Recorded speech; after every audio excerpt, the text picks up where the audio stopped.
Hi, everybody. Thank you so much for joining us this evening for our dialogue. Gabriel knows, who is going to be my co-host, that I cannot stop that song until it does the last ba ba ba ba ba.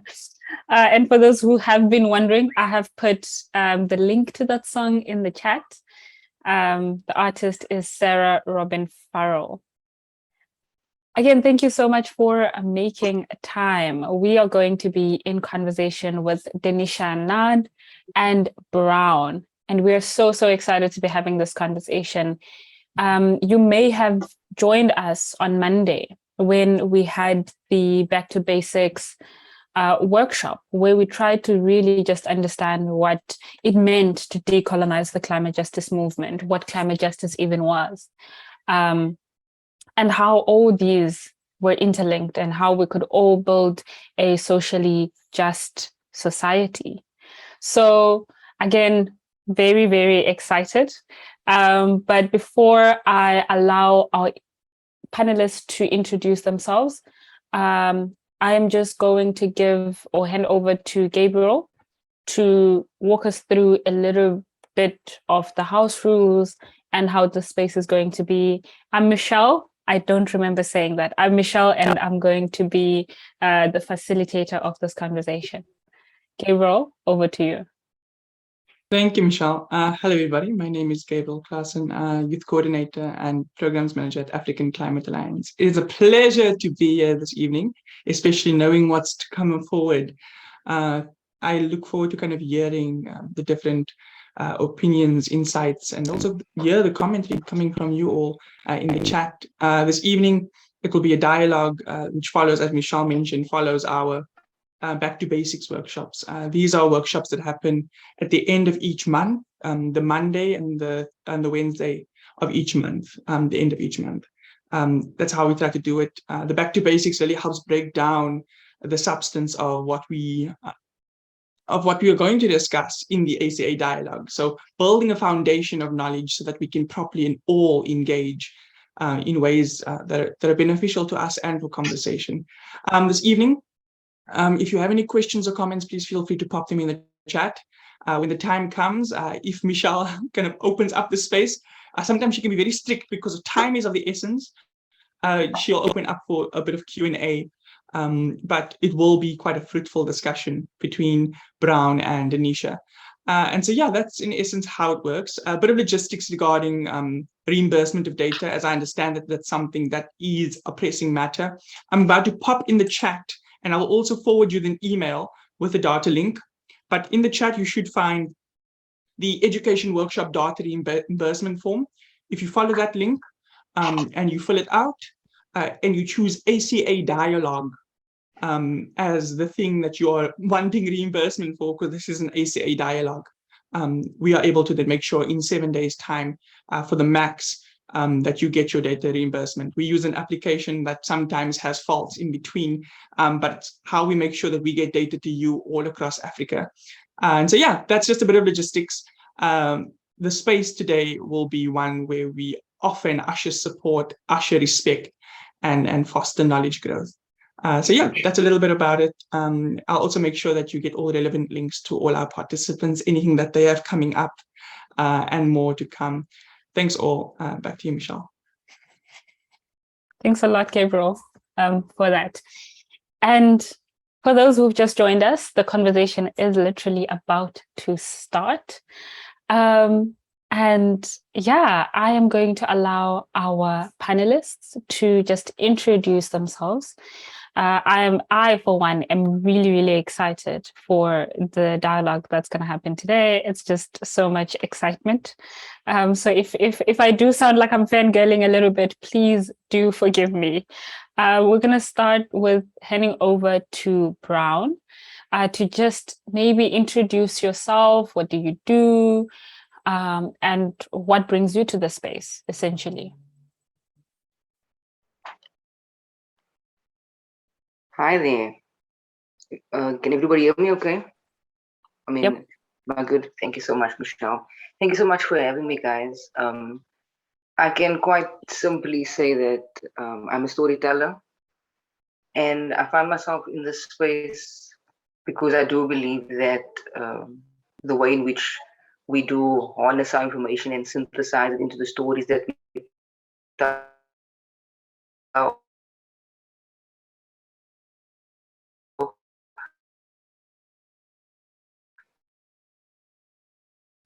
is going to be the way in which we, in conversation, can often be the people it needs to really be accessing.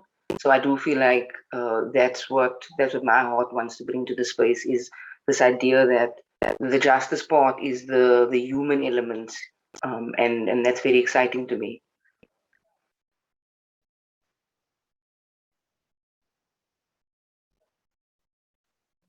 Thanks a lot for that, Brown. Thank you so much for giving us a little bit of like a looking into what you do and what sort of brings you into the space. Denisha, over to you. Hi, everyone. Thanks, Michelle, and thanks for having me. So I work in conservation. I'm a trained biodiversity conservationist. But the twist is I've moved into a space where I focus on the restoration of biodiversity areas and public open spaces associated with people of color, or BIPOC, or like in South Africa, Black or colored. So in the former group areas of South Africa. And that's my focus. I've taken my conservation training and I've focused on restoring these spaces that have been neglected due to colonialism and apartheid, racially neglected because of colonialism and apartheid. So that's what I do day to day. I also, I feel like I'm an activist. I think we're all activists pushing against a very destructive system in whatever way possible. So I'm an activist and a socio-ecological activist, and then I'm also an academic. I've moved from the sciences now to the arts, and focusing on documenting plant-human intimacies in the Northern Cape of, or the north of our country, which has been quite interesting. Also tapping into climate awareness indirectly through these stories. So it's ethnographic. Yeah, and I'm also a mom, and that's my life. I think that's me in a nutshell. Thanks for that, Denisha, and thanks for introducing yourselves, both you and Brown. Yeah, and I just want to tag Gabriel in here as well. Cool. Over to you. Just a bit of kind of context for everyone in the room. So while our panelists do have a South African lens or South African-based approach, a lot of the work that we do, and as activists, as individuals in this space, in the kind of this system that we're combating, is relevant and does speak to the broader space and the continent as a whole. And so this evening, when you want to share your sides of things, don't feel like, oh, well, I'm actually from Zambia, I don't really relate. I think there's a form of relationality that forms a part of this conversation, and it's so crucial. So just mentioning it as a broad thing for everyone is that while our panelists are based in South Africa, the conversation is broader than just that. And I think that's just a beautiful thing to acknowledge today. Thank you. Thanks a lot, Gabriel, for that. I think that's quite important, because sometimes people shut out or shut off when they realize that people are from like a specific part of the continent or what have you. So before we dive into it, I want to give a little bit of context into what we're doing and why we're doing it. So, you know, we've seen and we've noted and we've even heard that, you know, like systems and practices such as colonialism, you know, things like racism, discrimination, all kinds of discrimination, so sexism as well, gave tools to some people to advance. This could be in the form of wealth, education, access to resources, while so many others were and are still actively being excluded from the same world. This whole system, or these systems that have been created, resulted in people and our environment suffering the consequences of greed, exploitation as well as capitalism. So then just by that understanding, we find that it's quite important that as a society, we reach a point where all of us have access to resources in a just and equitable way, right? That's when we start talking about things like the just transition, just energy transition, if you've been in the space a little bit longer. However, before we start actually having these conversations and trying to build the society, we must understand what our past sort of looks like. So that we're all able to carve out the future that serves us all. So when we look at concepts like decolonize and decentralize, we understand then that these help us begin to reimagine a world where the past has no power over us. So the really big question right now is, what does it mean to decolonize and decentralize the climate justice movement, right? And I think with that little bit of context, I do want to take in our panelists here and just ask what, in your understanding, is the practice of decolonizing, decentralizing, and embodying change. So you can choose any of those themes. You can choose decolonizing as an area of focus, or decentralizing as well as embodying change. So just to read that one more time, in your understanding, what is the practice of decolonizing, decentralizing, and embodying change? Yeah, and then I'm gonna maybe hand over to Brown. I see that you're already unmuted. Yeah, for sure. I was eager. Yeah, I think like my lens is definitely how do we synthesize all of the information into a way that it reaches everybody. That I think is where I have really seen my that's where I've seen the storytelling element of it.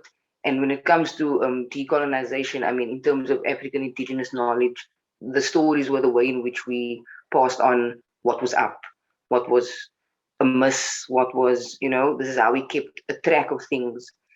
And this doesn't mean that that is only, I think that means that there isn't only space for one lens in one idea of how we move the information around. So for me, I would think it's about identifying our individual powers, which I think is something contrary to the way in which these systems would have us be thinking, and then take upon that personal journey, because that's how I got here, through first educating myself about my position and my agency, and then realizing that these things need to be, if you want to say, palatable to everybody. And for me, the real strength in our ancient, if you want to say, forms of information for me would be making sure that we're knowing our own stories, that we are telling our own stories, that the narratives are being led and strengthened by ourselves. And then I think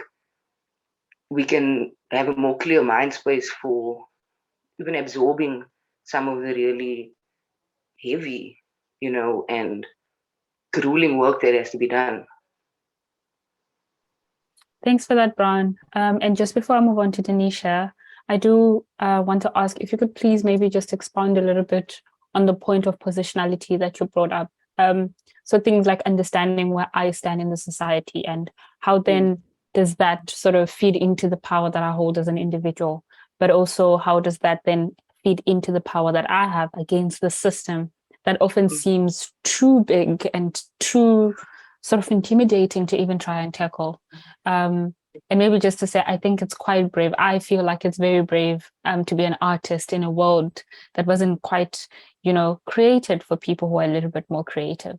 So how then do you draw into that positionality, understanding your position in society, and just for maybe people in the audience who are similar to you? Yeah, I mean, absolutely. I think it's a lovely question. I mean, in this whole idea of calling myself an artivist is the way in which the art and the activism get to engage and get to become a language that we get to use in taking things forward. I definitely think that most of the way in which people might perceive this journey, climate justice journey, might seem intimidating, but when it gets taken down to the humanity factor, and that's what I mean by understanding our own individual powers and capacities, then with that we're obviously building an army or building a troop as it were, of people who all understand their own individual powers and capacities, and are definitely armed with something more than just information in the mind space, but also the instinct that we know better. And if we know better, then we have to do better. And I think that's where the stories are the marriage in between all of those things to me. Thanks a lot, Brian. And Denisha, I'm going to hand over to you. Yeah, I echo so many of those sentiments and share exactly the same views, like word for word. I think the accessibility of Indigenous knowledge and ethnic knowledge that relates or binds us to land and how we exist with land, or how we used to exist with land, is so important and is extremely important when it comes to conservation efforts. Because it then places us as people of color, in a decolonial sense, as caregivers, as custodians, or whatever you want to call yourself, but as an extension of the land. And I think that accessibility to that knowledge, like Brown was saying, is where it starts. And so there's an individual inquiry, and then there should also be a movement towards collective inquiry. So coming together, organizing ourselves, and then collectively trying to put these pieces together, I feel is also another way to deal with access to knowledge, and then also sharing of information and stories, because that's how it was done. You know, we start realizing that when we start sharing these stories and how we relate to land, be it from dreams, be it from personal experience, working with the land, be it from working with medicine or something that a grandmother told you. When you start sharing these stories, you start putting pieces together, and then a bigger or broader body of knowledge then starts coming to life, and you realize, well, these are knowledge systems, you know. And so it's a very organic process, but it requires us to first do that individual work, like Brown was saying, and then collectively, which usually comes together very organically. I mean, we sort of find one another, but I think at this point there needs to be an act of urgency to come together and start sharing these stories and these bits of information, so that we can start piecing things together, because we're fighting and pushing against something that's working very fast to erase that. And so there is a sense of urgency to collect these stories and to write these stories and document these stories. People are dying with this knowledge about land, this very decolonial knowledge about land and how we interact with land. So there's that urgency as well. Grandparents are passing away. People are dying from things like COVID. There are all sorts of diseases that are arising due to the climate crisis and due to the ways that we are now interacting with our planet and with land. So there is a crisis, and there's an urgency to just collect, to organize ourselves and to share these stories, and to form a sort of system that makes these stories accessible. I think that for me is like a big thing with decolonization. And I think then if I have to take it to my work, I think the simple thing with a simple act of decolonization in the conservation space is having the power to speak about these things without feeling small. And feeling, when you're in a space where you're overpowered by white men, brainwashed, or traumatized people of color who have been absorbed into a system because of economic reasons or socioeconomic reasons, whatever it may be, but feeling that you can actually present this kind of information and talk about social injustices and talk about the socio-ecological crisis that we find ourselves in. That's like the simple act of approaching something in a decolonial sense, because there's no fear when you want to present this information. There's no fear when you want to present how you relate to land in an indigenous or ethnic way. But when that fear dissipates, that's also a decolonial, like a practical way of presenting yourself in a decolonial sense. I feel like that was a big thing for me. That's something that I don't really, when talking to my daughter, it's something that I'm trying to, she has no fear when she talks about the fact that there's so many peach-skinned people here, Mom. Why? She can talk about the fact that she sees these things. She talks about this person and that person, and she talks about the color of skin and she's 6 years old, but there's no hate and there's no weirdness. That's the decolonial. It's not having a sense of fear when you want to inquire about something that relates to your own body or injustices that your parents or your grandparents have experienced. That's also decolonial. And I think making sure that we feel comfortable enough to share that information in our everyday, just in our day-to-day work, whether it be in a 9 to 5 or in an academic space or in the creative space or conservation. I think that is a justice for me. And it's taken me a very long time to get to that place where I can speak in this way. I think that's my 2 cents. Yeah, no, absolutely. And while you were speaking, the both of you was trying to obviously digest, but also I didn't actually have to try so hard to try and find the similarity in themes in the ways that you are speaking, one about your work or even about yourselves. And I think one thing that really sort of stood out to me was storytelling. In itself as an act of decolonizing, right? So being, I guess, fearless. And I do think that we are born inherently decolonized. And I think it's this idea of being sort of assimilated into the system that forces us, or that teaches us to be less creative, that teaches us to be, less fearless. And I think those are all just things that the moment we start to realize that, I think we become a lot more powerful in spaces where we're trying to decolonize. But yeah, I think specifically about the storytelling, just really going back into just how our ancestors, far and wide, have always used storytelling as a way to pass on information, as a way of really, I think, creating relationships as well. There are these relationships that are created when you share stories, different ways of relating to the next person. I think in our current sort of climate, it doesn't always allow for that to happen. But yeah, It's exactly all of that. Yeah. And there's the little fangirl in me just fangirling what you both do. So I think just maybe I'm interested in hearing, because what I'm hearing, I think from what you're both saying is that I think your existence in itself is like practical, in that the way of life, maybe in the way that Denisha, you, like in your line of work, right? You are cognizant of the fact that you are constantly having to decolonize the spaces that you occupy, including not being fearful or taking up space.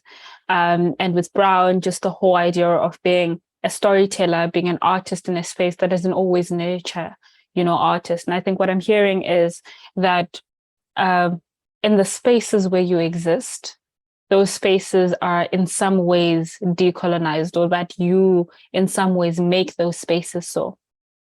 And so now the next question would be, I think I sort of am interested to hear how we as practitioners in whatever field we're coming from, right? For me, I practice in the education space. So then how can we as practitioners ensure that our practices and the spaces we occupy are decolonized?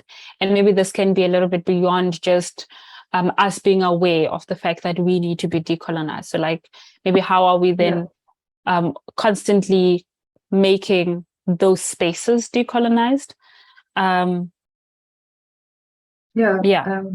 So, I mean, on education, so one of the things that I do is environmental education, right? And so a lot of mainstream environmental education is pick up your trash, don't throw your knickknacks, papers on the ground, don't, I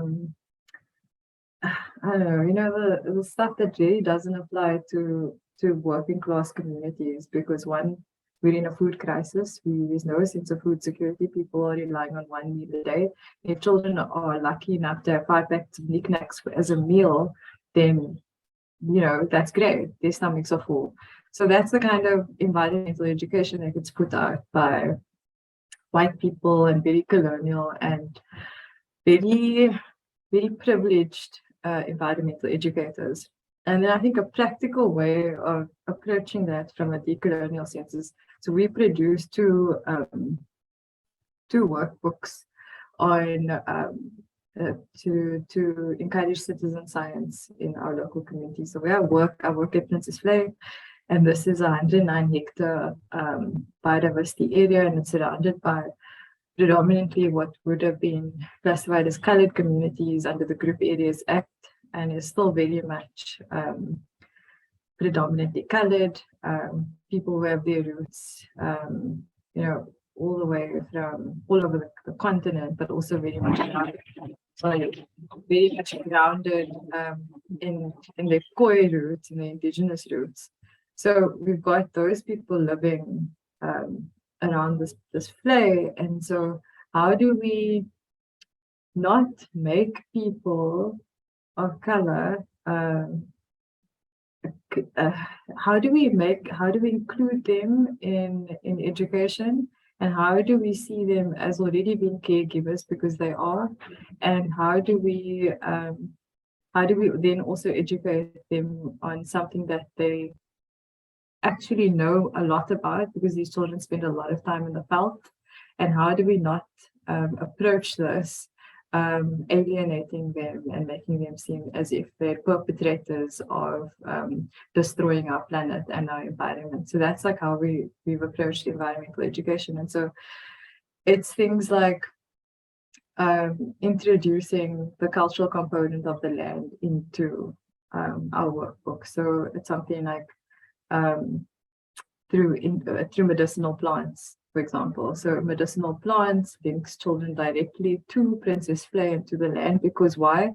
Their grandparents give them kruie or these herbs to drink, right? And this is fynbos.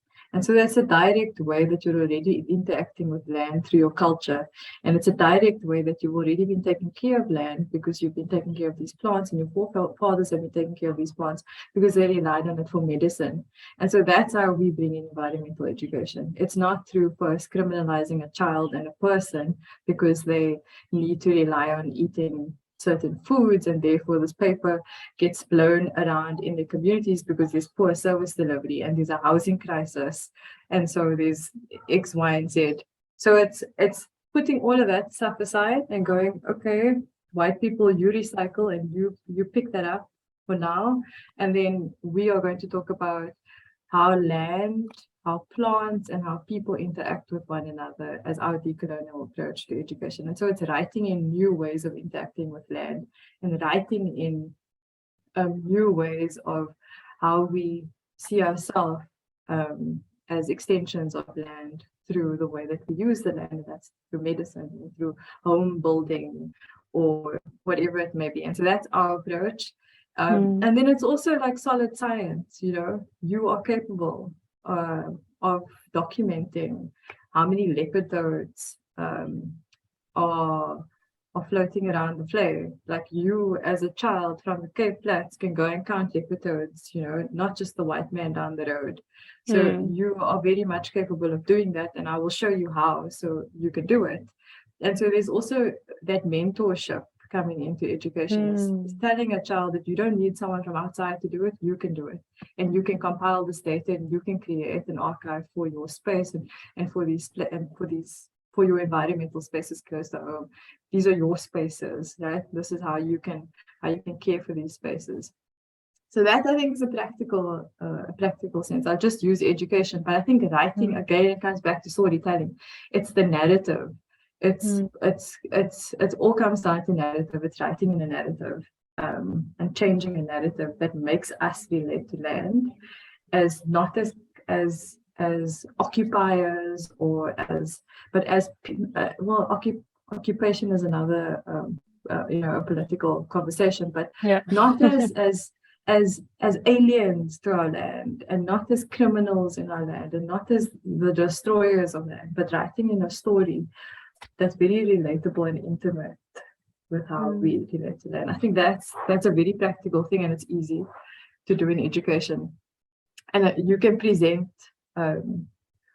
you can present the curriculum in a decolonial way. You just tell them what's wrong. You tell them exactly what's wrong with the story, and you tell them what is right. And you do have the power to do that.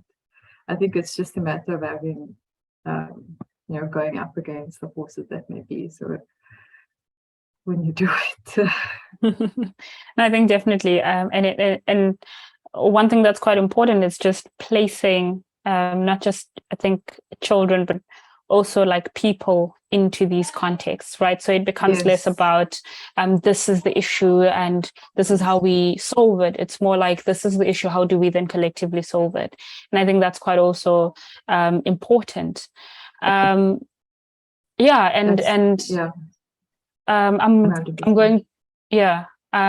going to rope Brown in, and I think thoughts as well as the question, which was, how can we as practitioners ensure that our practices and the spaces that we occupy are decolonized? I do think that it is a matter of like practical magic. There's a lot of just anecdotal chats about how we're decolonizing, but we're not really embodying it outside of these conversations. We're not taking it into our home spaces. We're not, truly searching what, again, even our own spaces around us and ourselves as practitioners before we're going into spaces, perhaps making claims or looking at things from lenses that maybe in ourselves we still have to search. I just have to constantly remind myself to not embody or not hold on to any of these ideas about myself and my own abilities. Like we were saying, our abilities to count these toads and be active in our own stories. I think it's a practical thing. And for me, in terms of my artivism, it's about showing up. So ensuring these things are decolonial and also just continuing to show up and continuing to take up space in a way that is not being, the program would not have us be doing. And then also radical just resting and acknowledging that that isn't a linear process. It's a divergent process, and along with it is healing, and along with it is figuring things out and recoding. But I really do think that it's just a practical thing. We need to embody these concepts, and then we can very easily synthesize it in a way that allows us to see real results. Yeah, no, definitely. And I think what also makes the both of you very, very unique in our conversation is the fact that there's like an area of alignment where you are both set in some ways in the creative space as well as in academia. And I bring that up a lot because I think what's happened, over the years, and even the systems that we're born into, is that we're born into a system of schooling, of academia that is inherently colonial, right? Where you are assimilated into a system, and this is how you are supposed to work. And rest is really not a thing that people I guess can afford. A lot of the times people are working 12-hour shifts just because of the way that the system sort of forces them to not rest. And then there's also the guilt that comes with resting, because capitalism has forced us to think that we're supposed to be, productive all the time.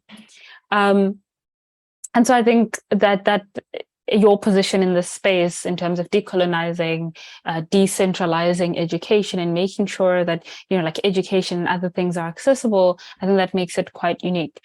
And I do want to come back to Brown just a little bit and maybe just tell us maybe your experience with working with academics as well as artists, and how you have been able to stay maybe true and authentic to yourself whilst you're going through this process, and even dealing with people who are assimilated into the same processes. Yeah, that has been an interesting balancing act of like self-assurance, mostly at first, knowing that in the case of stories, my stories worth telling, understanding that the work I believe that I'm doing is bigger than me, and in a lot of ways understanding that that I'm channeling things that are bigger than me, but still I'm able to embody it just in my, even though it's just capacity of words. So the authenticity for me is, and I think even to call it authenticity makes it seem like there's another option, you know?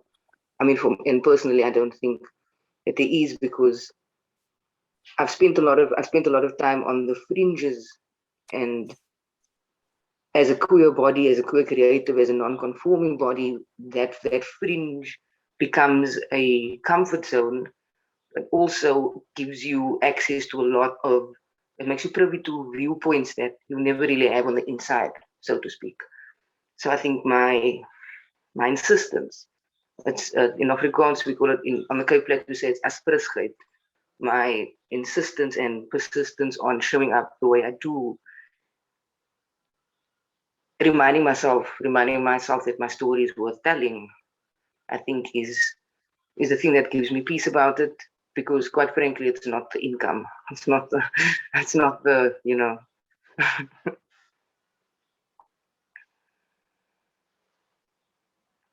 Thanks for that, Brian. And I think now, just from hearing you speak, I may have always thought that there was another option other than to be authentic. You were either authentic or not.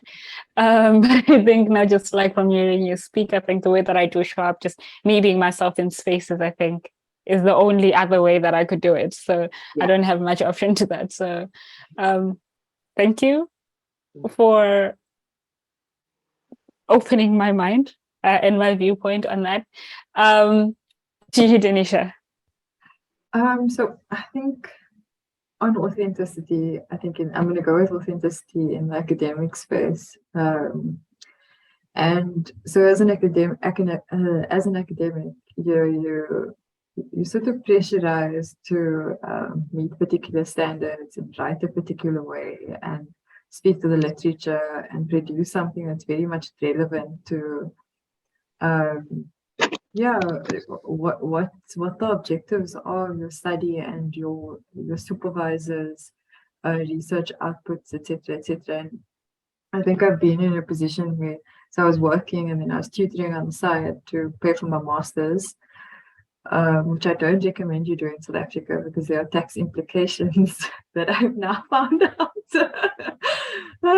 Anyway, so yeah, doing my master's, so there was I didn't have to hand over my data in a sense. So I did that intentionally because it's very important stories that I've been collecting and recording on behalf of a community or communities, and so that those stories will go back to the community in different ways. So I'm trying to compile something like a photo voice, so which is a compilation of photos that my participants have taken of plants and plants that they have relationships with, and a combination of stories that they have told me, which I've recorded just with my phone, and I've transcribed those stories, and they go underneath the picture, and then that gets compiled, and that gets placed in the library, the school, wherever, museum, in the community hall, wherever. And so this is an attempt at decolonizing the storytelling process in ethnography, in anthropology, because that's the department I'm situated in within the environmental space. And it's called participatory action research. And so it's an attempt to get your research participants and the people that you're working with to interact directly with the knowledge making process that you're trying to document. And so it's, how do you place power in your participants' hands in order for them to directly write the narrative, and then for you to just take that narrative and then present it to them in a way that can be preserved and passed on from one generation to the other. Trust me, it's not as decolonial as it sounds, because the more you actually sit with the method, you realize, I don't think the academic space will ever be decolonial or decolonized, simply because there's too much of a gap when it comes to the access of education. So, it's still, that's why I'm saying that. And we're still coming in as outsiders, and we're still coming in to collect stories, and we're still taking something away, and we're gaining something from that. And so that's something that we just need to acknowledge. And you need to decide for yourself, like, this is something that the system has placed on you. You're existing in a system that puts you in this position, and you need to just maintain ethical boundaries as far as possible and hold on to a personal value system that allows you to function in such an unethical system. And so that's been my process, and it's obviously been very difficult because you sit for months going, I'm trying to tell people that this is a decolonial approach to research making and to knowledge making. However, the more I sit with this, the more it just comes across as a very middle class trope, and trying to mask the fact that I'm still going there as an outsider and I'm still collecting stories. It's still very much research. And as much as you try and minimize the power play between yourself and participants, you need to be kind to yourself, I think, because you're never going to get it right. There's never going to be 100%. But you need to try and always make sure that you're doing things. This is why your ethics is so important. Ethics in anthropology is extremely important. And going in there with the right intention, I also think it's important, who goes in there. Do you have any business going there collecting stories as a white person? No, you don't. So don't. It's something as simple as that. Your intentions might be in the right place, but you know what? There are lots of students out there who have lineages attached to these spaces, who can do that work. And so you should pass on the baton and actually just step outside of that power playing role as a researcher. And so that's like how I tried as an academic, is through my methodology. There are methodologies out there, and also creating your own methodology is so important. So I've created a couple of methods that I've had to tweak based on my interactions with people. And so creating new methodologies in academia, in anthropology, and in ethnography is very doable. You can write anything. You can do anything with ethnography. I highly recommend ethnography for storytelling in an academic space, because you can do whatever you want with methods, as long as you can justify it ethically. Right. Thank you so much for that. I think that what I'm very much liking is that I believe that there's no such thing as climate justice without social justice. And our conversation is moving a lot to, the overlap between the climate and the social aspect of our being. And I think that in just showing up as who you are and what you believe in, I think that's quite powerful as well. And what I also like is that the conversation is now steering more toward this idea of, decentralizing, just making sure that power plays are disrupted, making sure that, access to things is not monopolized. And I think that's quite important when we're having these conversations as well, because it's such a fine line to walk between, trying to ensure that the ways in which power, like our relationships with power, right? Like just trying to disrupt that and ensuring that we have sort of like a community-based approach to these spaces is quite an interesting one. And I think this is what, and I stand to be corrected here, Bran, but I think that's also, for me, I think that's what makes like areas of art or creativity or spaces of being, that's where they're quite unique to other spaces. The fact that they're more community-led, community-based, more sharing and things like that. And I think they also speak to things around decentralizing, because a lot of our systems are pretty much centralized, and, you only go to one bank, or you go to the 5 banks that we have access to, or things aren't really accessible. But yeah, what has sort of been your experience with decentralizing the spaces? So maybe even removing yourself from the space, and I don't know, but what has your experience been with decentralizing the spaces that you're in? Yeah. And just before you answer that, just letting everyone know in the room that after Brown has sort of shared that experience, we're going into a little bit of a Q&A session. So you're more than welcome to put your hand up if you have any question that's directed to our panelists. You're also more than welcome to pop it in the chat if you're not comfortable unmuting. Okay, go ahead, Brown. Yeah, I mean, I think what stood out for me before your point about decentralizing was saying kind of this seemingly stratified thought about like creatives on the one side and other processes on the other side. And I do think that part of the unlearning that we have to do is also understanding that in a decolonial construct, or under the lens of it at least, the storytellers were basically the academics, were basically the exact same, you know. And I think maybe I don't know if we have to something or something, but moving into a space where we do see that that these voices and that the artist is always the kind of litmus test for where the social, you know, conversation is at. Then we also move into this, I think, once we can understand that in a decolonial way, the storytelling isn't separate from the other maybe more formal forms of collecting or sharing, synthesizing data. And then in terms of decentralizing, I think obviously the artist journey is a very individual one first.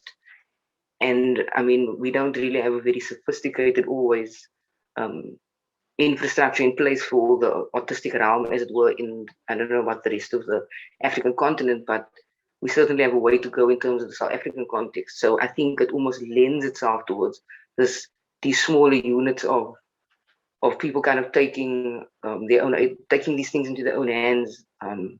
Like Tanisha was saying, along with that, the power of the narrative, you know, as it plays into each other. So I think that the work, again, from the fringes, is going to always kind of encourage and catalyze decentralizing in the way that we hold space.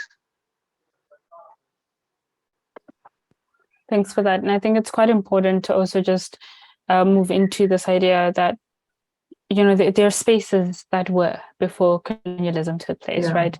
There were places that were that existed purely for either housing information or for the distribution of it. And I do believe that those spaces are still in us. And I think that's what the current system does a very good job of doing, is oppressing that.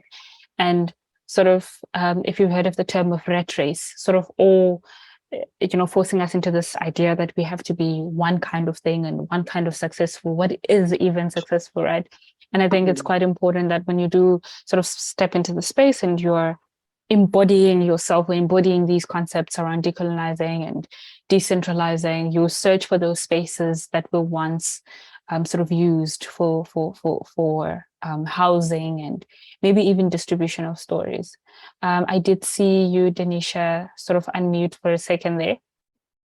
Yeah, no, I wanted to say, or just affirm what Brown is saying about those breaking up, you know, the smaller groups and the impacts that they do have. The organization that I work for, the Princess Flay Forum, I feel is an example of that breaking away. So it's a community-led organization. And it's part of a collective of community organizations that have broken away from the mainstream way of taking care of land, and so we practice community conservation. I don't think there are few organizations who do that, but this is what we do. And so decentralizing conservation also, I feel like that's another approach. And so conservation is very much centered around organizations like WWF, and they're well known for their land theft. And then we've got sandparks as gatekeepers of sacred sites and sites that should be accessible to all, but again, it's inaccessible because of the amount of money that you have to pay to actually access these spaces. Not talking about the mobility issue where we have people who can't even get there, let alone pay the tariffs to get inside, right? And so these are organizations that are associated with conservation and with land, just two big ones here in South Africa. And WWF has a footprint throughout Africa and in the world. And, they're known for the terrible stuff that they're doing all over the continent. But the point I'm trying to make is decentralizing the face of conservation and decentralizing the face of who practices these climate prevention initiatives and all of that, all the jargon and the greenwashing, decentralizing that, I feel looks like local groups, small breakaway groups, community-led organizations and movements, civic movements who organize themselves and practice in a way that speaks to their community values, speaks to their ethnic values, and speaks to a more community approach on how to connect to land. I feel like that's decentralizing in conservation. And I feel like conservation is directly linked to the climate. Yeah, and what's often happened is, I think also maybe just how I got into the space was exactly what you're speaking about, the fact that there were specific faces that did specific things, and sort of like the mainstream climate justice movement was not, we were not represented. I wasn't represented. I felt like I couldn't see myself there. I couldn't speak about these issues in that way or in that space, because then it was so like out of touch with whatever experiences we were having on the ground.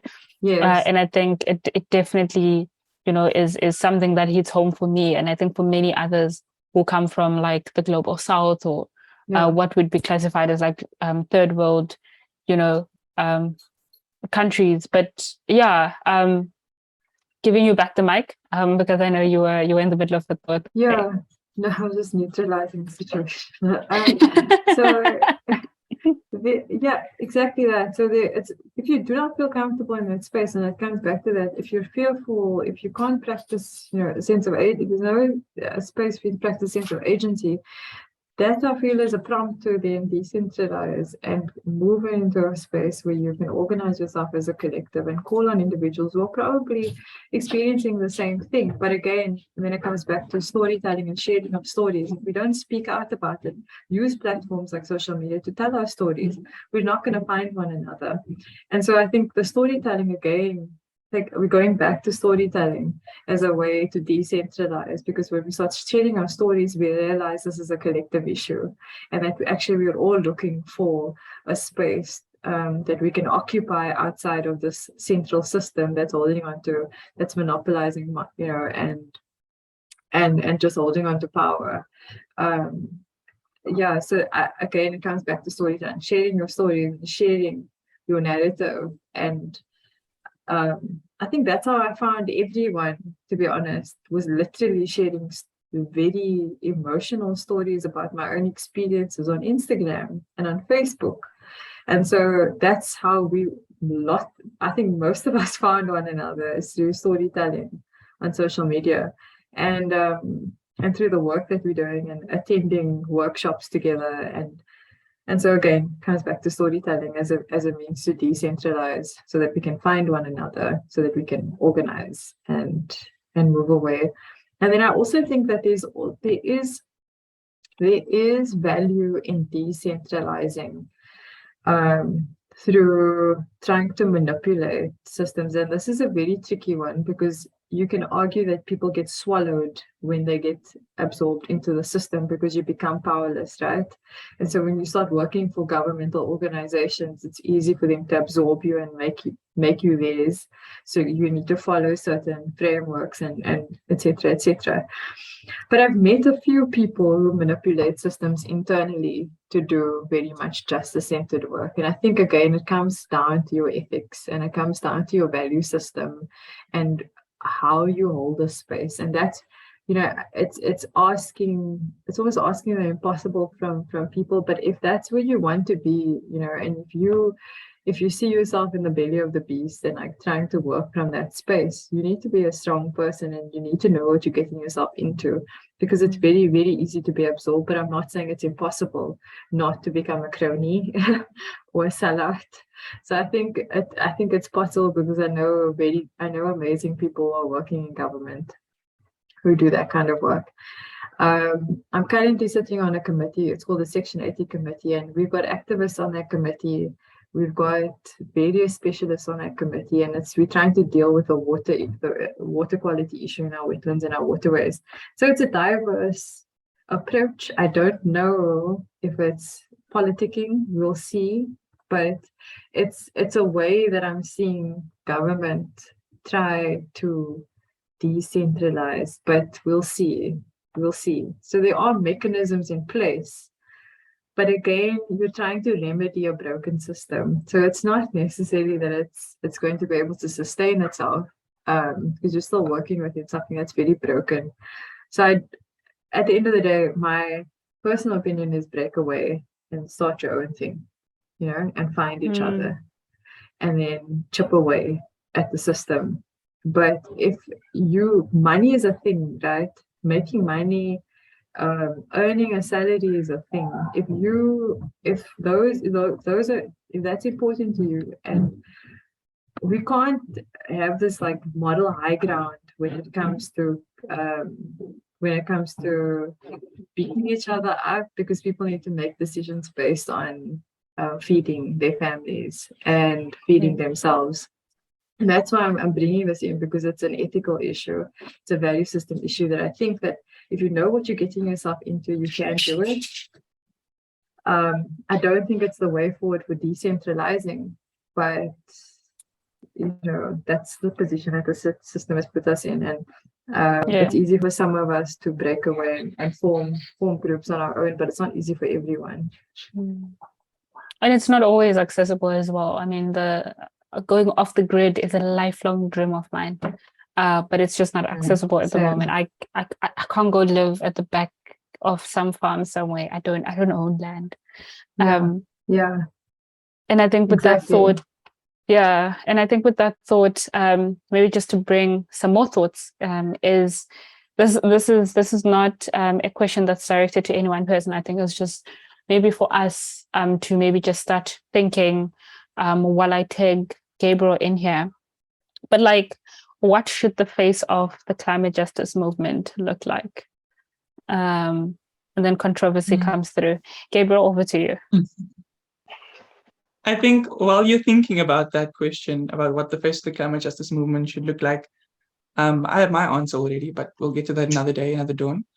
I just want to allow this moment while you guys are typing out your questions or preparing your questions mentally for Denisha and Brown, just to kind of I'll just add or just highlight two of my favorite things that have kind of popped up so far, before asking a question to Brown and then Denisha as well. It's just that, that those who can but won't versus those who can't but want kind of dynamic. I absolutely adore that, because I think there's many layers to this when we look at it. In actual fact, it's the root goes far deeper than it needs to be. It needs to be acknowledged. We've got to acknowledge that there's people that have been practicing sustainability and practices in their households, but aren't necessarily in green, quote unquote, green jobs, and so they automatically assume like, no, it's not. It's like recycling those things. It's using that plastic bag for your hair, for your this, for your that, for your this. It's abusing the small like packets of you've been using indigenous practices all your life and you never know that, because of the second point that's been popping up, which I think it keeps coming forward. It's through the lens of this concept of, I think Brown and Denisha, you also spoke quite in depth about it, is storing. We have this idea of stories that get stored and then they need to be restored. And so you storing. And I love that kind of like, you can write the word restoring and then bracket them off, like just the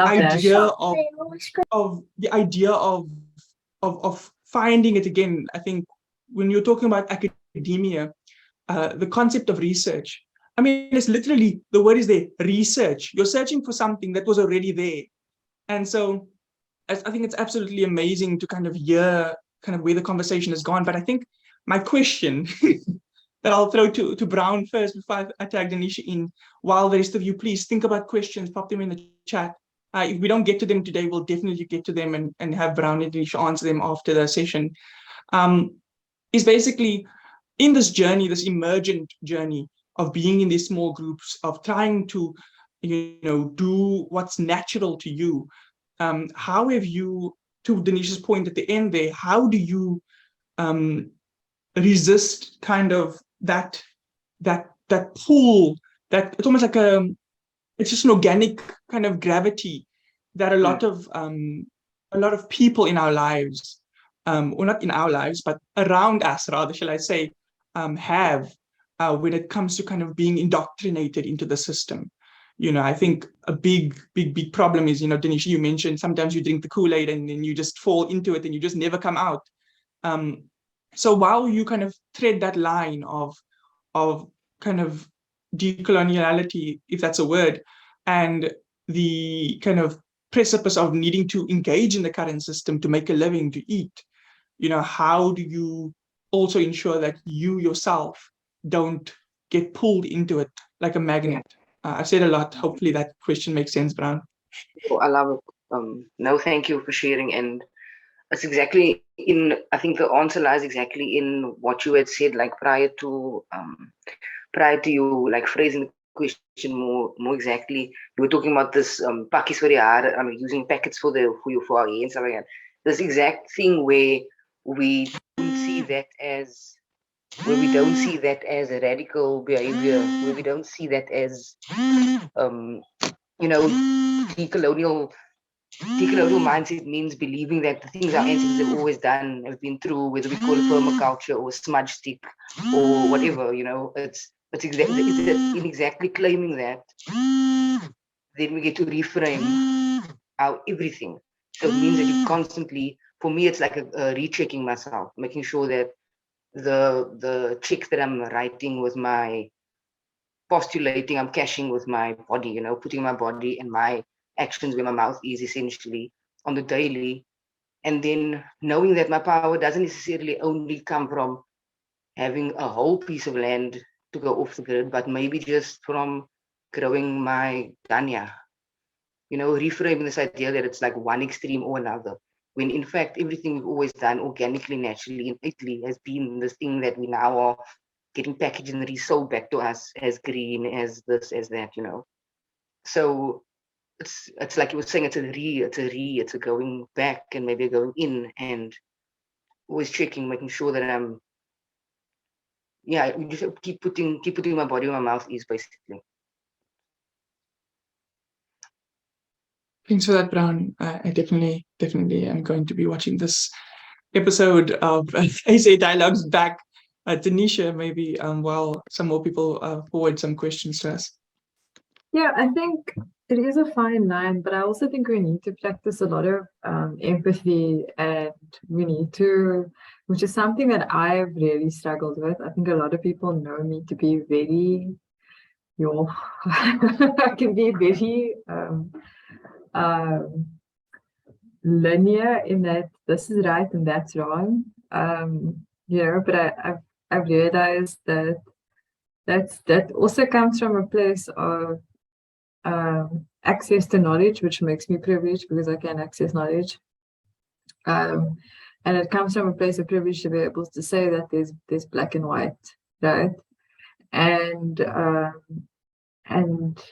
mean, given that I do have to work every day to make sure that I'm fed and feed my child, and I have a place to stay and I can get to work and all of that, I mean, that in itself is a privilege. I'm going off on a tangent, but what I'm saying is I've always had this mentality of black and white, but as I've gotten older and engaged more intimately with various environmental movements, intersectional environmental movements, I've realized that we really have to practice empathy if we want to nurture this body of people, because people are joining us at different levels of where they're at. And this monster, which is the system, has absorbed people in different ways and made people very reliant. And that also comes from the way that we're raised and our value systems instilled by, the pressures of, as a brown girl, the oldest child, the pressure of university and producing and, having a government job, the fact that I don't have a government job, guys, is frowned upon. It's frowned upon. Nobody knows. I don't have a title. So I feel like we need to practice empathy. There are so many different cultural pressures that we're all facing. There are racial pressures that we're facing. There's gender pressure. There's this age issue as well. I'm not going to go into, but there's a lot of sexism. There's so much shit that we're all dealing with. Sorry for my language, and we're all trying to and you're trying to decolonize at the same time. And so that's what I'm saying.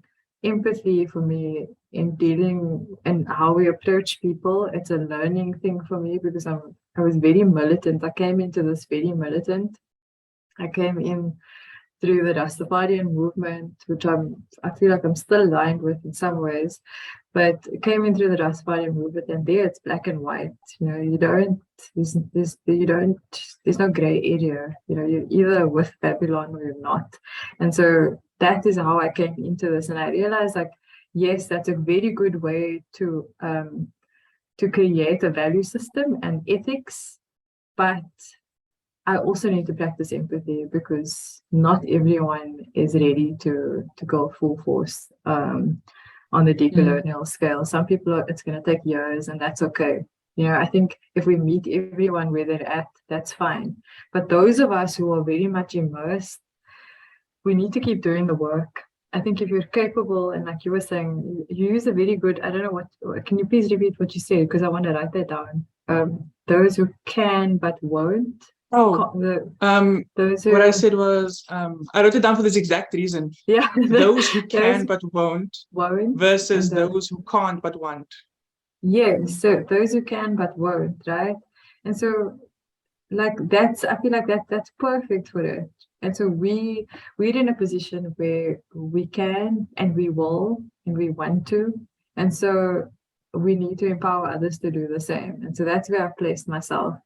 And so I'm not so much trying to criticize everyone else that's not doing the work, unless you're a white person and a white man and you're telling me how to do my job. But everyone else, I'm trying to practice empathy. And I feel like we can only draw people in by encouraging them and nurturing them and doing this from a space of love. And doing this from a space where you're trying, again, the decolonial of trying to create community is not alienating people through what they're not doing, but trying to find those, how you reusing your bags. That's already sustainable. You're already part of the movement because you have a collection of plastic samosas under your sink. So you're already green, people taking public transport, that's already green. People using every bit of the sheep, of chicken, of the snook, of whatever it is.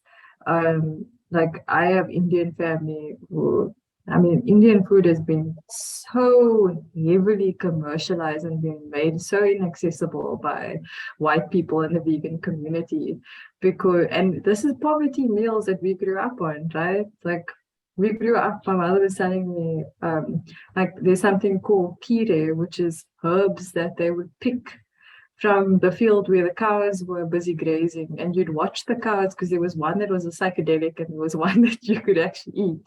So you'd watch the cow's response to eating this. And then you'd pick the one that wasn't making the cow high. And they'd make that as a food, right? And so that's the decolonial, and you're already practicing it, and you're already practicing sustainability. It's in your culture. You just need to remind people that this is it. It's not about going to go buy a glass bottle and this and that. You're already practicing it, right? Yeah. You're already you're doing it. Your family's been doing it. I think that's I think my takeaway is empathy. And it's a big thing for me because I can be very but I think empathy is I know you well, Denisha. Even though we barely engaged, the tales are as old as time.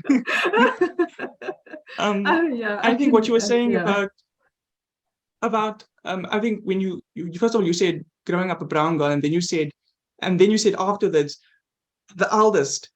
After that, you might as well, that is an explanation in itself, and then you followed it up with facts. And I think people in this room understand like the burden that comes with that, and the responsibility and the heaviness that comes with. And so I think as a kind of like, as we find balance now, also just observing time, if I pass to Michelle, what I'd like to kind of do, and I oftentimes do this in-person spaces, is just everyone going quiet for a minute and seeing if anyone has a question that may emerge in that silence.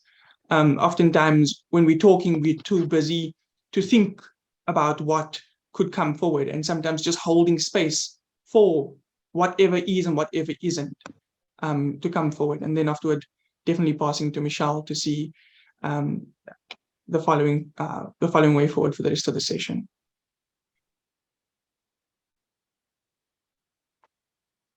In case you didn't follow what I was saying, this is your opportunity to raise your hand or to put something in the chat as a question.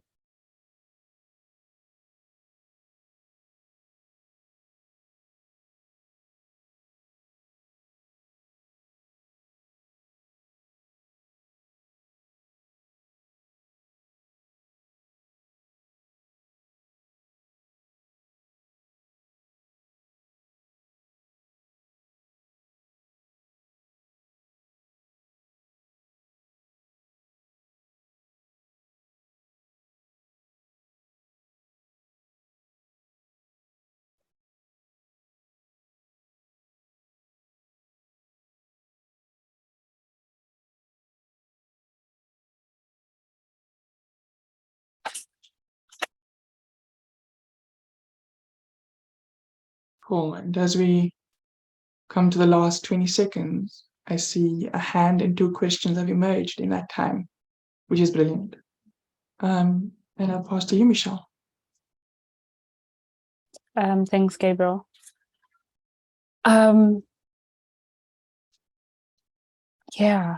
I think I just want to do a little bit of a recap before we move into sort of like the questions and taking the hands. But I think some of the things that stuck with me, apart from being the eldest brown girl child, were that, we're not having to choose between 2 extremes. It's an act of defiance against the systems that force us to be one kind of existence when we choose that we're not going to conform anymore with whatever resources we have, or when we start making these conscious decisions. I think that in itself, like not choosing between extremes, is something that I'm going to walk around with and might even be telling people. That, and I think just how the theme is sort of really coming back and being central to how creativity and storytelling is not separate to other forms of being, especially in a space where we're wanting to decentralize and decolonize the space. I think those are some of the themes that I'm sort of like taking away. And I actually want to say that I've now been reignited to use my social media for storytelling again. Because for quite a while it's just become much. So thank you for reigniting that passion in me to just like tell the stories that speak to me. And and on the thing about being very linear or being right or wrong, I think just because I've sort of had one view of people who try to eat away at the system from the inside out. I've just thought that people get assimilated and there's no way out. So I've definitely run in the opposite direction. Each time the system wants to say an opportunity, I go, nope. But I think just the whole idea of like being able to decentralize through manipulating that system, I think that's something that I'm definitely going to take away and like think about as we, I don't know, grow and like transition and all these different things that come with being who we are. But I think most of all, just the empathy bit, like being empathetic with everyone in the space and just really creating those spaces of like sharing and being. I think those are some of the things that I'm taking away. Those are just some of the things that are sticking with me. And so Vincent says, most of us if not all, are in climate spaces which try to find their voice in championing for climate justice. Personally, I'm part of a creative group where we do stage acting and role playing with climate justice themes. Not everyone always has a voice in such spaces. How does one ensure that they have relevant people and skills to ensure that their voice is also there at the top? I'm gonna maybe pass to Brown first, and then to Denisha. I mean, I really think there's a lot of obvious other contexts, where you are positioned, the actual social environment that you're in. I don't think it'd be like a cookie cutter response about necessarily you as a person, but I do think that the answer does lie in people and ensuring that, again, once you are informed enough about what's up, you can know where you want to position yourself. And then, thank you so much. Sorry about that. Technology was just sabotaging me. Yeah, I just think it was basically, I was basically just reiterating that it may not just be you who has to do it. I don't think there's a course you can take on people skills or necessarily anything that could compensate, but there are always going to be people who can fill the voids that you maybe have. And staying authentic to yourself, I think, is a more surefire way of attracting the right people to your team, if you want to call it that. So yeah, that would be that would be a creative response to it, definitely. Cool. And then Denisha, just before you go, I did want to maybe add on to that question as well with another question in the chat that's directed specifically at you. So the question is, what did you mean by the Rasta community being very black and white? Yeah, they're asking for you to expand, although I think it's more about, the wrong and right. But in addition to that question, what is it that you meant by the Rasta community being black and white?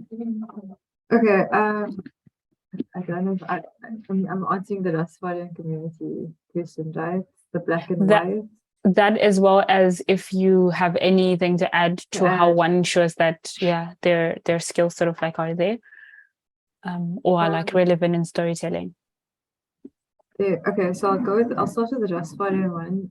I think the black and white thing for me was, so the community that I was a part of was very militant. You get different kinds of Rastafarian communities. The Rastafarian movement is very broad and very diverse. And the one that I was a part of was situated at the university that I was at.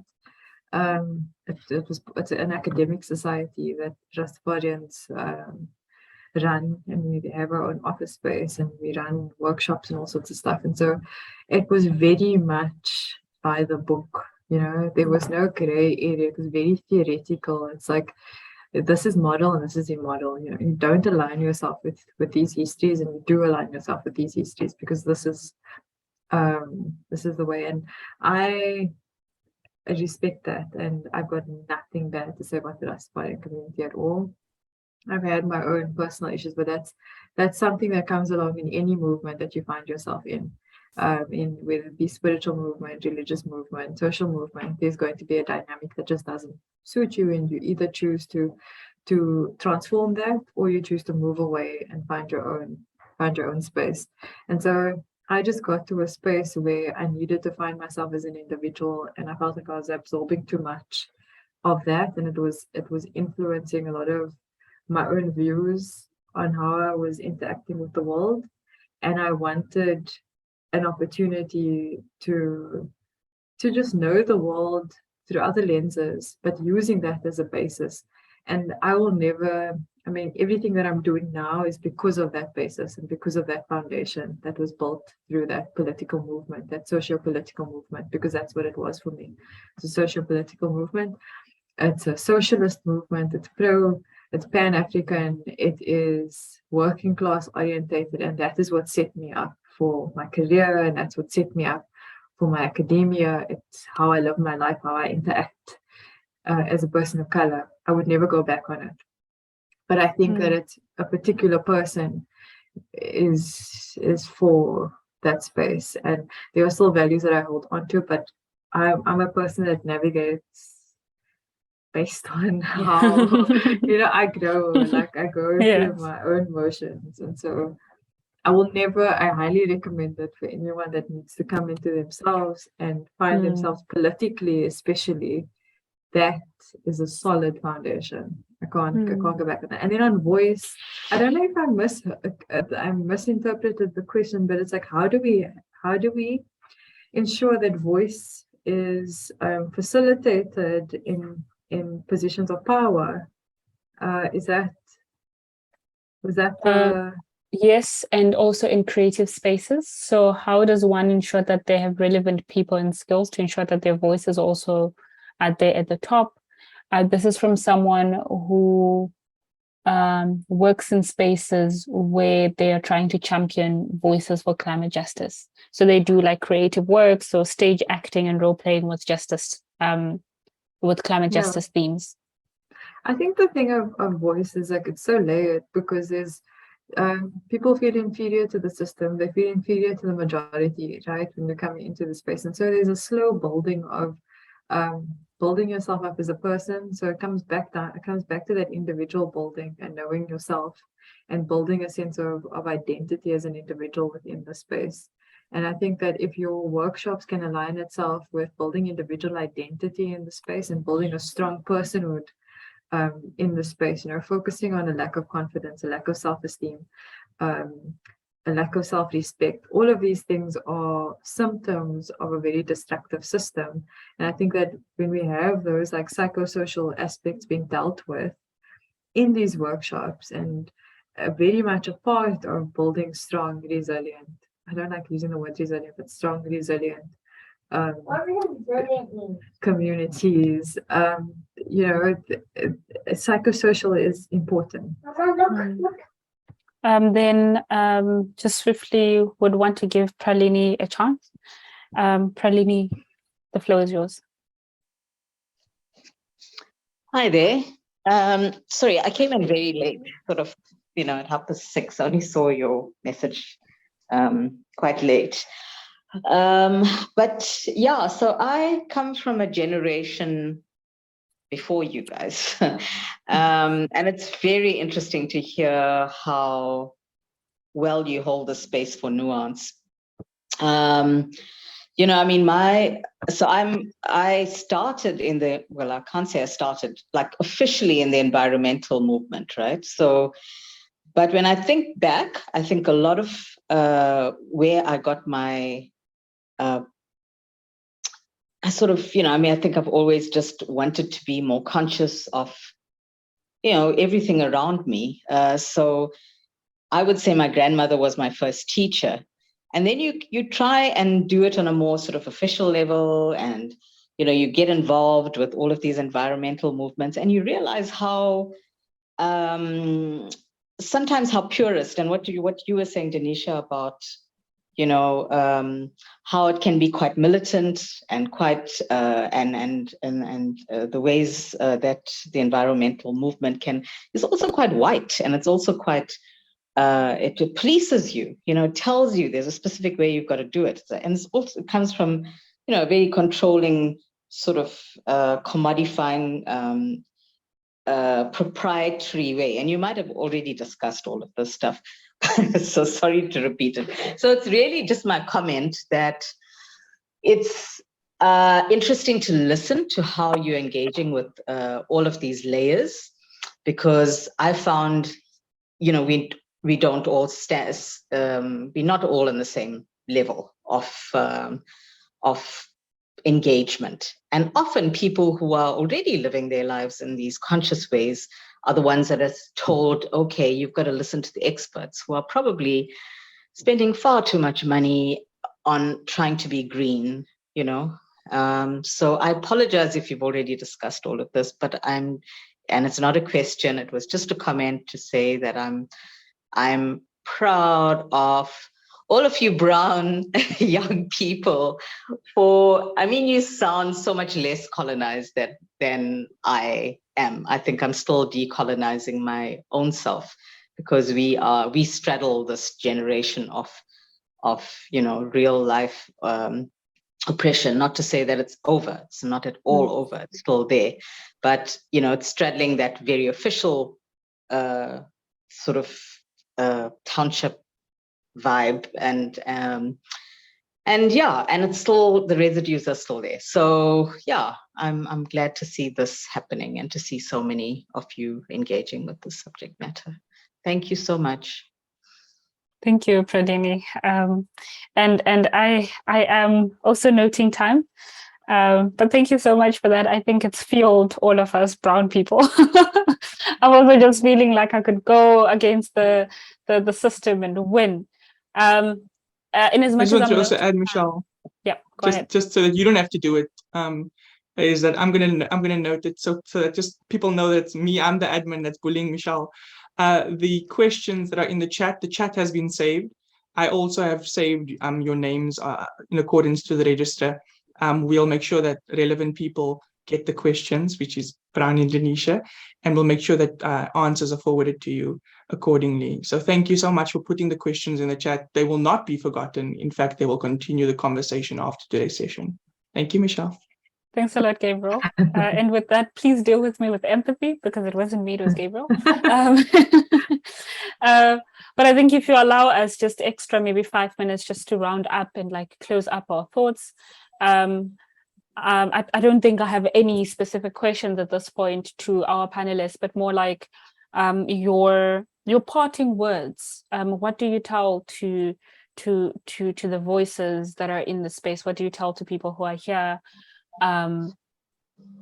What is the thing that you give me to walk out with? And maybe I'll start with Brown. In fact, I'll start with whoever is ready between the two of you. And Brown is cool. Go ahead. Yeah, I think it's a lot. It's not something one person can do. I think it's definitely something a humongous meal that we need to like eat one bite at a time and really slowly digest and understand what it means for us. But really, my takeaway is that possibly the most decolonial thing we can do for ourselves is stop believing any of the stories that have been written without us, like nothing about us without us, you know, and otherwise rest, because they want you to be busy and they want you to have a back pain and they want you to burn out at 30, but you can, you know, yeah, rest, stay hydrated. Thanks. Yeah, I'm so dehydrated. Yes, I'm gonna have some water now. My daughter telling me I have some water. I think my parting words. I think I'm gonna go back to the be gentle with one another. I think our organization is like going through another phase now, and I think it's about how do we build community. And I think we do that gently, and I think that we do that by acknowledging where we're all at in our decolonial process, in this process of decolonisation and decentralising the system. Meet one another where we're at, as much as it, you know, let it be a meditative process or a spiritual process. Like even, you know, if you believe in it, like ask for guidance on how to manage that. I think we need everyone where they're at. We don't need everyone doing it perfectly. There's like this weird phrase going on. I'm going to paraphrase it now. We don't need everyone doing it perfectly. We need everyone where they're at.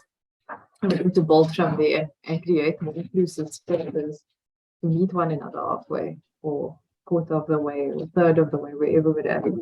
But what's first? So like, yeah, we need to meet each other wherever we're at, and like and build community, like, and that's in the simple conversations we have online. I have attacked people so badly online, and I don't, like, looking back, like cringe. You know, I've attacked some people, and like I've been probably blocked by so many people already, but like, you know, just breathe and then come back to it. Sometimes they need to be attacked. I'm gonna say don't do it, but like, you know, like sometimes they need it, but be gentle with yourself. You know, there's a lot of that energy goes into being very like very harsh. And I think we need to reserve energy for community building, reserve energy for finding yourself in this movement, finding yourself, also building with your family. I think that's one thing I wanted to bring in, is like connecting with your family in terms of where they're at. Just acknowledge where they're at. Try to find those intimacies and those things that are relatable, like the plastic bag thing and the meals, the poverty meals that you grew up with, or just the simple ways like that your grandparents would save seeds and go plant it in the garden. Just yes, and those are just like things that you acknowledge, and then that's the way you relate to them, where they're at, and acknowledge that and choose to empower yourself with it. So I think there's a lot of emotional intelligence that needs to go into building a very strong, resilient, decolonial, decentralized climate change community. And I think that's my take on. I'm also not perfect at it, but I'm trying. Thank you so much for that, Tanisha and Brown. And thank you for allowing yourselves to share with us all of the knowledge that you have. That should have came out the other way, but thank you so much for sharing space and time today, this evening. We really do appreciate it. I'll leave all of the last nitty-gritties and logistic things to Gabriel. But yeah, it's just really been great. And thank you to everybody who also made time to be with us here today and really just share their evening, and for being so patient with us as we went 12 minutes over time. So again, thank you so much for that. And now key takeaways for me is that I should rest and be compassionate with my family. Not all of them need to be attacked. So thank you guys for telling me that. I'll do my utmost best to walk in those footsteps. Yeah, Gabriel. Thank you, Michelle. I think before we pull it to an official close, and I just want to mention just the logistics, and then we'll kind of leave you with a bit of breathing, because I think after conversations like this, it's so crucial to come back to our breath, just so we can kind of find center. But before we do that, just want to let you know, once again, feel free to fill out the education workshop data reimbursement form. The rules and instructions of how reimbursement works on that form. It's important that you please fill out the form the same way you filled out the registration, meaning if your name is Denver, please fill out your form as Denver. I can't know that Derek is Denver when I'm busy making sure that Denver actually came to the workshop, but yeah, you're using your government name, which is Derek. And so I think it's very important that you fill out the form with the name that you registered with today. And then also, I want to just say, we will also make sure that in a follow-up email, we forward all relevant informations to you from both Brown and Tanisha about anything coming up.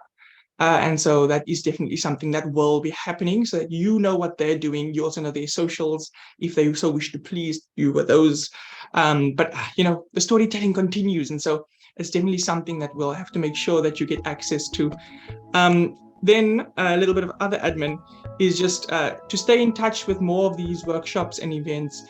Feel free to sign up to become a part of the African Climate Alliance Youth Activist Network. You stay who you are, but you just be a part of a network of conversation. And so, Michelle, if you could pause the music for 5 seconds, just so we can breathe our way out, and then you'll play us out. Awesome. So I'm going to encourage you all to find yourself seated or standing or wherever you are, and just allow yourself to be where you are in that moment. Feel free to close your eyes if you wish, lower your gaze, do whatever you please. You can see me, I can't see you because your cameras are off for the most part.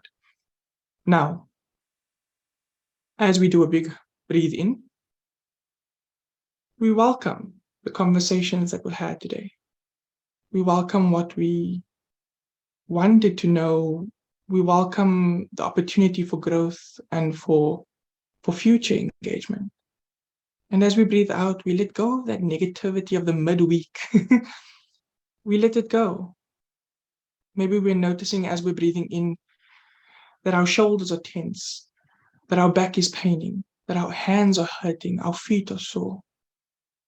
And wherever you find the energy most kind of prevalent in your body, allow your breath to go there. For example, if I'm feeling a bit of pain in my feet right now, just picture, I know it sounds crazy, but picture your breath coming in and going to that space in your body that only you can enter, that only you can access, that only you have control of. And as you breathe out, you let go of all that negativity that you just breathed in alongside the happy thoughts. Like a sieve, it stops you from feeling burdened. Like a sieve, it allows you to only carry the good leaving today's meeting. Breathing in, and we're breathing out. And we're remembering that while these conversations leave us heavy feeling sometimes we feel quite burdened, sometimes we feel as though we're in the middle of nowhere, that these conversations are critical to be had and essential. And we breathe in and welcome the goodness, welcome the knowledge, welcome the revitalization. And we breathe out and say goodbye to our troubles for the evening. And one last breathe in and out. Thank you, everybody. Enjoy your evening. It's been an absolute pleasure. Michelle? Thank you all, and we hope to see you again at the next workshop. Feel free to log off. The music is by Sarah Robin Farrow. It's on YouTube. It's called Hibiscus. Back to the earth, finality with ease. Cool. Bye, everyone. Bye.